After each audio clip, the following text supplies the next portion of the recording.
Polokwane. All right, so we've been looking at the global conference on the elimination of child labour being held on African soil in Durban in conjunction, together, South Africa and the International Labour Organization are presenting this event, and the situation is urgent. According to the International Labour Organization, more than 160 million children are still child labourers around the world.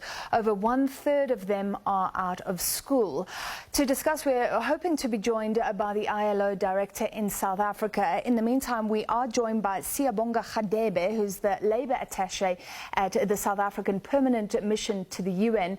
And we're also joined by the CEO of Business Unity South Africa, Cas Coovadia. Gentlemen, thank you for joining us. I understand that you're in the same room, so if you're not talking, please mute for the sake of feedback.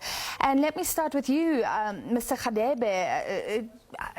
Do you know some of the sad examples? We hear that almost half of these kids are in work that is seen as pretty treacherous to their well-being. Just tell us the extent of the problem. Good afternoon. We are struggling with the audio. There's a lot of feedback from your end, so it's not easy to hear what you were asking me. Mr. Radebe, let me try again, and let me again ask you both to mute if you're not talking. I think that may help, and we're trying to work on the technical glitches on our side. I was asking if you know examples of kids in child labour, what they're doing. Let's try put a human element to this tragedy first. Yeah, I'm really struggling. We are struggling. All right, I think let's cut this call and let's see if we can fix the little gremlins that we're facing. All right, we have, let's see if this is different, because he's in a different situation. Dr. Joni Musabayana, who is the ILO director in South Africa. Doctor, are you able to hear me clearly?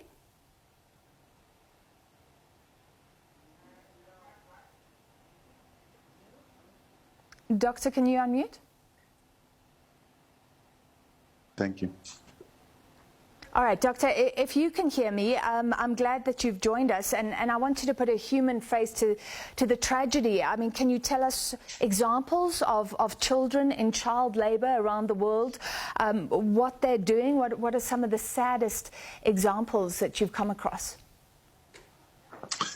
I think what is key is that of the 160 million children in child labor, about 70% are in agriculture, which means that the phenomenon of child labor is largely raw-based in the first place.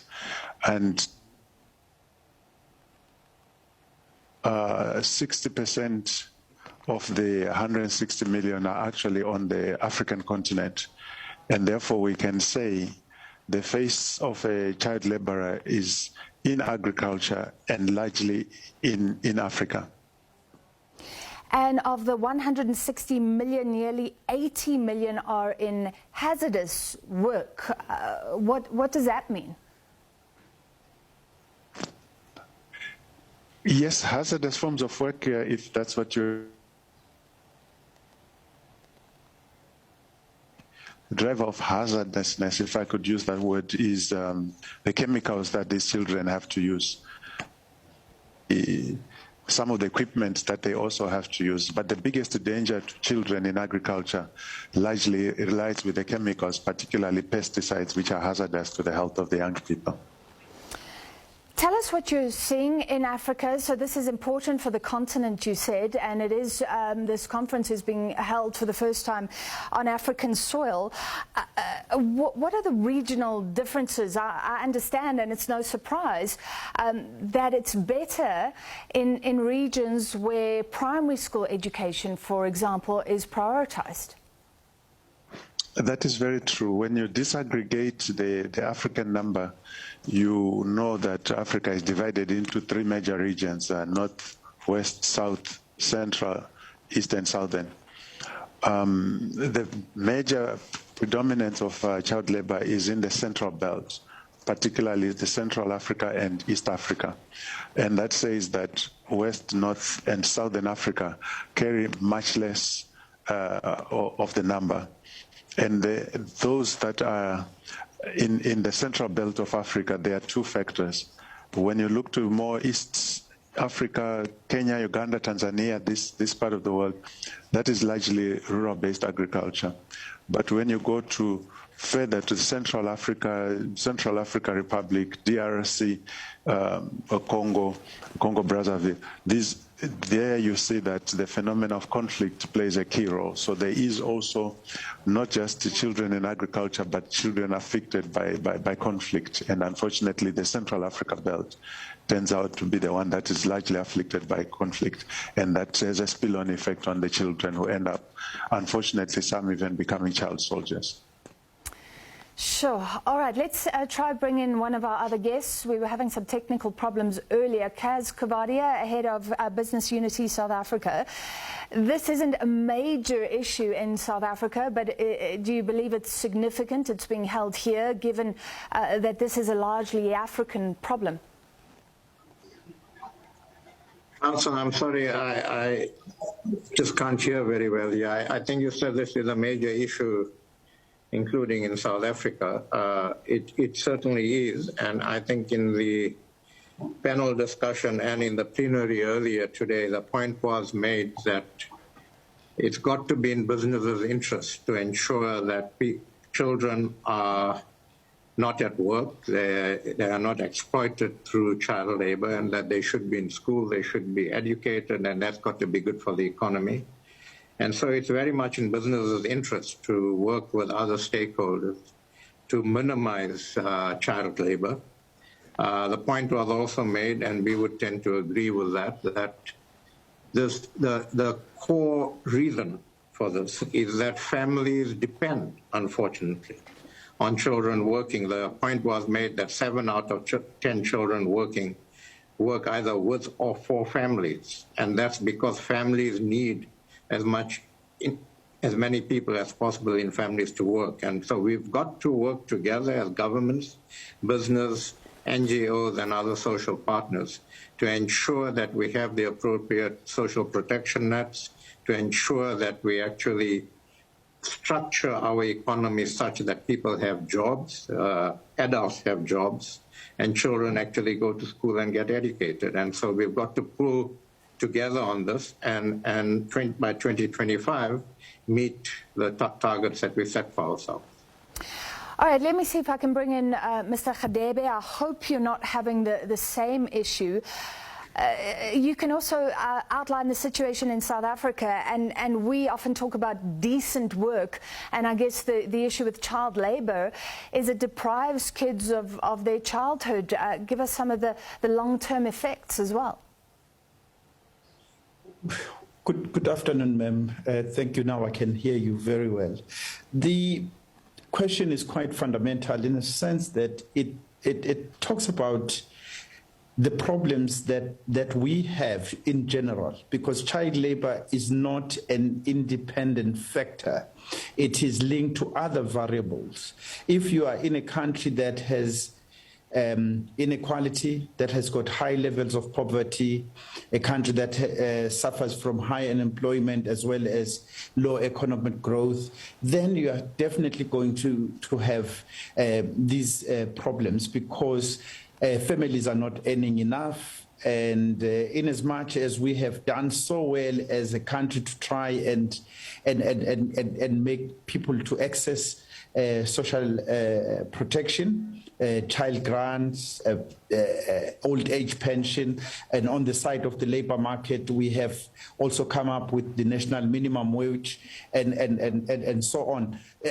We are not doing so well, and unfortunately, the long-term effects of this are that the children are going to be thrown into the streets, trying to look for livelihoods, but also some of the rogue elements amongst us are going to take advantage of these children, and the children are drawn into situations like sexual industry and other industries that are quite violent in their makeup. Yes, the long-term nature is that we are likely to lose a generation if we are not careful. Yeah, we've actually been reporting on young women, 15-year-olds, selling their bodies for sex. That's voluntary, but illegal in this country. That's one of the stories this week. I guess with young girls, often sex exploitation is part of it. And that's to you again, Mr. Radebe. Yes, ma'am. It is quite an unfortunate situation to see young girls standing in street corners trying to earn a living. But of course, the issues of poverty, as I've already said, they are quite rife. And in other instances, you find that these are children that do not even have parents because of the problem of, let's say, HIV/AIDS, or parents have perished for one other reason. Then the children would find themselves in the streets, and I don't believe that it is an image that the country would like to portray, where we've got young kids standing in street corners trying to earn a living through sex work. And also they get subjected to all sorts of other problems like drugs and bodily harms. It's quite hard there because they are owned by pimps and people who traffic them all over the world. We've had cases of young women from South Africa being caught as mules in other parts of the world. And you go to prisons in places like Brazil, they are full of young women from South Africa. This is not something that we would like to be proud about. Dr. Musabayana, what about safety nets? What about social grants? South Africa has been lauded for a wide-ranging social grants program. It's probably not enough, but I think 480 is the child support grant. Does that make a real difference? And obviously we're not seeing that in many African countries.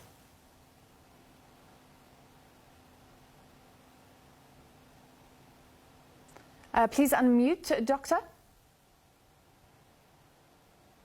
I got paid every time you say unmute. One has to say that the South African government has come quite far in trying to extend social protection coverage to the majority of her population. I think statistics have come out that roughly 1 in 2 people are accessing some form of social protection. And the issue of child support grant is a key one at 400-something rand per month. And complement that with the feeding schemes at the schools. That is also a particular measure to ensure that particularly the no-fee schools where people are not paying fees, which is also another key policy instrument. The combination of all these social protection measures, particularly the feeding schemes, because as Cas has said, families end up scrambling for food because the incomes are low. And the majority of the child laborers are, in fact, working with family members, which means they're trying to complement the family income and putting food on the table for their family. And so when they go to school and they're able to have a decent meal at school, one, it encourages higher levels of attendance of schools, and that is key. And I think a study by Stats SA showed that in 2019, 98% of children in South Africa between 7 and 17 years attended school. And that is something to really be happy about. But that same study also found that roughly about 2.3 million young people were involved in commercial work and economic work, some of which, as my colleague Siyabonga has highlighted, is in the worst forms, particularly sexual exploitation and trafficking. So the methods that the government has put in place, particularly extending social protection, are to be lauded. And one has to say the 2 million is a residual effect from the impact, the positive impact of the social protection package and windows that are provided. If these were not in place, one would shudder to think that this number would easily be 4 million, 6 million. When you consider that the percentage of people who are not working according to the labor force survey, if I'm not mistaken, is now perhaps around 10, 12 million people. And one can therefore imagine that the child labor element would also be equally that much higher, were it not for the social protection measures, particularly by the Department of Social Development in partnership with the Department of Basic Education. So yes, those are good practices the South African government are putting into place and are trying to make to minimize the impact of what would be a worse-off situation. Thank you. Yeah, I mean, this is touching us much more, in fact, than I expected. Cas Coovadia, I hope you can hear me. This is one of the Sustainable Development Goals that seems to be getting out of reach. 2025, just years away. What role can business play? I mean, South Africa accused of looking inward, and we know that COVID-19 has made things worse, given our unemployment, but it sounds like African countries have to come together, and different stakeholders have to come together somehow to combat this. No, absolutely. Because if we look inwards, and particularly South Africa, we have people coming here as migrants, looking for opportunities here, and it's not in our interest to have an inward approach toward this. We've got to work as a continent. I think that one of the speakers on the panel just now made the point that our governments also need to play a critical role in this and not just pay lip service to it. Governments have got to actually take the lead in this. We absolutely applaud South African government for the social protection measures we have, but we can't have more than half the population of the country on social protection and consider that to be sustainable. In South Africa, as in other parts of the continent, we've got to look for sustainable solutions, which means creating jobs for adults who can be at work, which means building our economies, which means managing our governance properly so that we minimize, if not eradicate, corruption and so on, and we have capable governments that are actually able to do what they have been elected to do. And then business needs to come to the party to ensure that we hold our own to account, where children are being exploited for labor. One understands that families need their children to work, but then we've got to provide the necessary social protection as government. We've got to ensure as business that we call out businesses that are using child labor. And we've got to move as a country and as a continent toward the 2025 targets. So, it's going to be very difficult to meet them, but I think that conferences like these highlight the issue. But after these sorts of conferences, we've got to be able to show that we are coming together as a continent and the different stakeholders in the continent to actually make an impact on this. No, government alone can't do it, business alone can't do it, and NGOs alone can't do it. And it's a multifaceted problem. We've got to address the core of the problem, which is to actually have growing economies that create jobs so that adults can work and start businesses and be enterprising and employ people, and children can be at school and university and grow and develop the skills that we need in this country.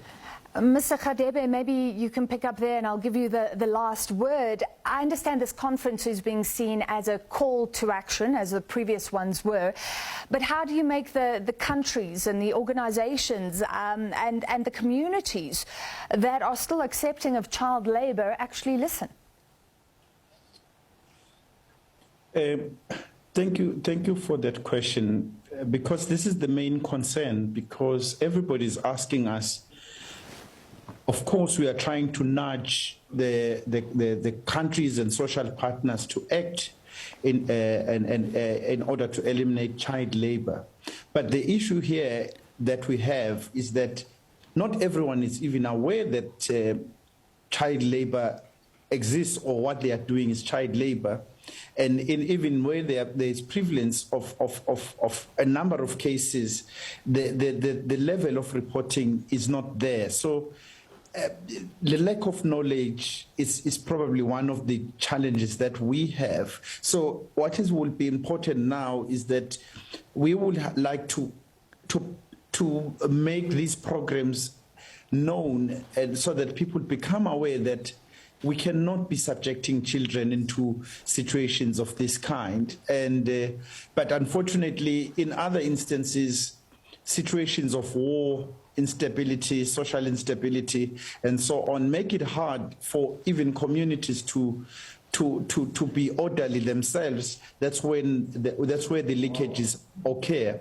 But as my colleague Cas mentioned, the bigger problem also concerns the interlinkages between countries. Some of the linkages are legal, some are not legal. For example, we are having a lot of people who are streaming into different countries, and South Africa is one of those countries that accepts quite a lot of people.